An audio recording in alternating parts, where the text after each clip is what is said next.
This is your one and only 𝐈𝐸𝐸81 with your daily dose of video goodness, and welcome back to another informational Valheim video. Today we're going to talk about some tips and tricks that you can use to improve your builds. Let's get to it. So I just want to let you all know that one of the things I'm going to show you today, you're going to need to be in creative mode or admin mode in order to do, because you're going to need to spawn things in. It involves spawning things in. I always build in creative, but I know a lot of people don't. But I want to go ahead and let you know that pretty much everything I'm going to show you can be done in vanilla without being an admin. But one of the things you're going to need to be in admin mode to do. So I made two almost identical kitchens, and I want you to take a look at this kitchen and just look at it. What do you think about it? What do you see? Something looks a little off, right? First of all, it kind of looks a little bare, and second of all, everything just looks so perfect and rigid. So there's a thing that happens where when you see something like this, your brain knows that something's not right there. So while this looks okay, it's got stuff there and it's a kitchen and you can tell it's a kitchen, something just looks kind of off, almost like that uncanny valley feeling. Now look at this kitchen. This kitchen looks completely different and has a totally different feel to it than the other one. Now, it still looks similar in the sense that it's laid out the same way and everything like that, but the kitchen itself looks almost busy and it has a lot more visual interest going on. So let's talk about how this was created, because there's a few techniques that you can use to do the same thing for your builds. So one of the things I want to talk about first that this one lacks is texture. You can see the walls are super bare. I mean, we have these things hanging on the walls, but other than that, there's really nothing going on. They're just plain panel walls. They're not as bare as they could be because they do have a, the little bit of texture there, but they're also not very visually interesting. If we take a look at this wall, now I swapped these around, so these are two different ways. You can see this is the inside of the wall. This is technically the outside of the wall. I wanted it smooth because then that helps push this band we have going around the outside of it. It helps make it pop more. If we place that over here, you can see it's there, but it kind of gets lost. It doesn't quite pop like this does. Now there's other things that I've done to add texture to this as well. You can see here we have like almost like a vent style design going through here, where I took these pieces and I just angled them and I shoved them back in there, and I did that 3 times, and then I filled it in with these and I rotated them out like this so that they show their corners. And it would take a look over here, it's just a flat piece, just a flat, boring square. But we got this one, there's a lot more stuff for your eye to look at because it's not smooth when you look at it. Same thing with this back here. We created texture with this because I used these pieces and shoved those in there and then put the top on it to create the countertop, as opposed to here where it's just flat. Once again, just flat and square and boring. And then in the back, I created the upside down V shape using these pieces here and just sunk them back into the wall and let them they'll naturally snap into the wall, and just did a single swooping V pattern in the back. And we do not have that here either. It's just another plain old boring wall. Over here, we didn't need all this counter space for something here. So I used these pieces, just kind of lined them up across there. And then I did a thing where I put some benches, or the stools, sunk the stools down in here to create like a little overhang that you can see there. And then underneath that, I left a gap and I filled that in with signs. It creates another vent style pattern that you can see back in there. And you asked, like, does it serve a purpose? What is it supposed to be? It doesn't matter. It doesn't matter what it's supposed to be, what it's supposed to do. It's texture in the overall design that creates stuff for eyes to look at. Then other things I did is I just mix match and set things off kilter. So we have this here, you can see the green potion is set a little further back than the Queen's Jam that we have setting towards the front.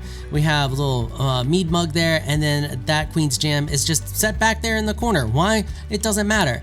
It just is. And if we look here, I have everything lined up perfect. And when we take a look over here, you can see this is, I tilted this, I put that there, tilted the axe, the meat's facing different ways. The bone's facing forward on this one, it's facing out on that one. And then the chairs in this one, you can see they're all pushed in nice and neat and pretty. And in some situations, that's fine. Some situations you may want that, but we're Vikings. Vikings aren't going to do that. They're not. They're not gonna get up and push their chairs in all nice and they're gonna get up and leave the thing set wherever the heck it sets. And that's what we've done here. We got this one pulled over here like they were telling a secret or something, then they just got up and walked away. And this one's facing towards the table, but it's not pushed in. This one's, you get the idea. Everything is just, it looks lived in and moved because that's how life is. It's messy. And your design should be a little messy. The next thing we're going to talk about is syncing things into other things, and I do this a lot in my builds. If you're watching or if you've seen my This Old Longhouse series, if not, I'll put a link for it down in the description below. You can go check it out. We're rebuilding a Draugr village currently.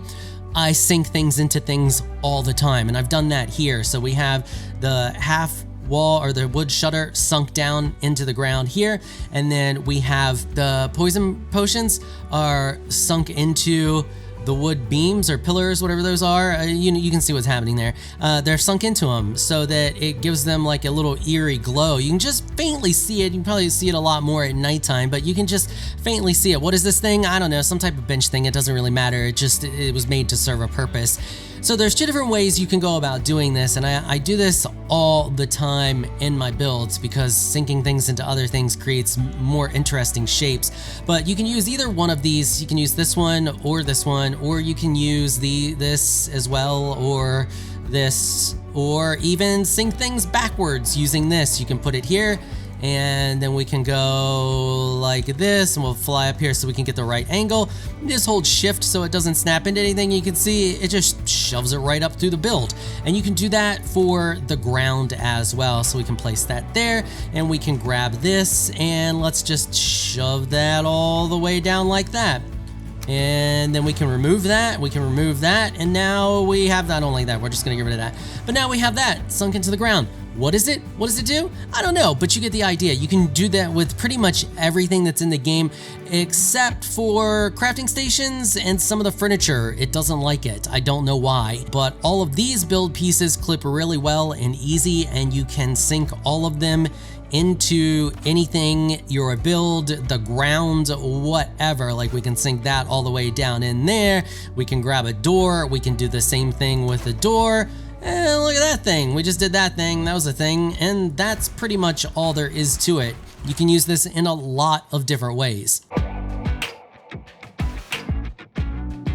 So the last tip I have for you here is the admin tip. So you have to be in creative mode and you have to be spawning things in for this to work. Now mainly the only thing I really spawn in is vegetation for my builds. Everything else is pretty much built with techniques like I've showed you. One of the things I've learned to do and that I really like doing now is spawning things in over top of each other to create new type of vegetation. So you can see we got this funky looking thing here. What's growing out? Is this two different bushes? One tree with two different type of leaves? Who knows?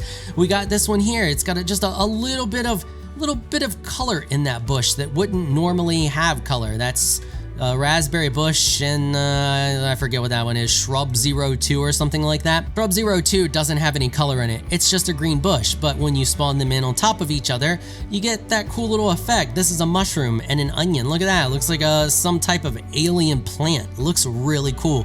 And then we did the same thing here with a bush, a raspberry bush, and an onion plant or onion seed to get it to stick out of the top.